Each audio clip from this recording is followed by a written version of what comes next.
Anggota DPRD Bali Inengah Tambe mengatakan MEA akan diberlakukan mulai Desember 2015. Namun hingga saat ini belum ditemukan adanya implementasi atau wujud yang jelas dari MEA tersebut. Bali yang menjadi pilot project dalam uji coba produk tidak akan luput dari dampak MEA. Pengusaha lokal Bali diketahui sangat teruji. Terbukti adanya bom Bali maupun krisis 2008 silam, pengusaha lokal masih bisa berperan.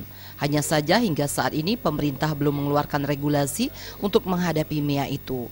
Untuk itu pemerintah diminta secepatnya mengeluarkan regulasi sehingga pengusaha lokal tidak takut menghadapi persaingan pengusaha luar yang dikenal memiliki SDM yang lebih tangguh serta peralatan dan permodalan yang besar.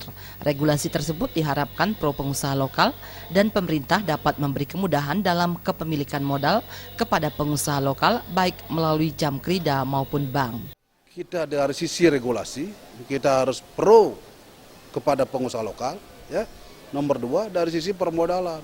Permodalan dari mana? Jam krida, BPD, dan segala macam. Ini mesti berpro kepada pengusaha lokal. Itu aja untuk mengatasi kita sementara.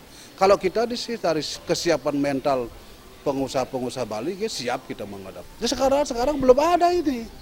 Sekarang sebagai inisiatornya siapa? Inisiatornya ya Pemda daerah. Makanya sekarang dengan dibuka BEA ini terbuka dua peluang. Apakah kita menyerang, atau kita diserang? Kalau kita menyerang, kita persoalkan perangkatnya, ya kita menyerang Malaysia, Singapura, Asia lah dulu, atau apa, Korea kayak atau Vietnam gitu. Tapi kita juga akan diserang juga dari mereka. Dalam yang mendatang ada dua kemungkinan yang dihadapi pengusaha lokal, yakni menyerang atau diserang. Artinya pengusaha lokal dapat menyerang ke negara lain atau menghadapi serangan dari pengusaha luar pada suatu produk yang sama, sehingga terjadi persaingan yang sangat tinggi. Raiswantara dan Indrawan, Bali TV.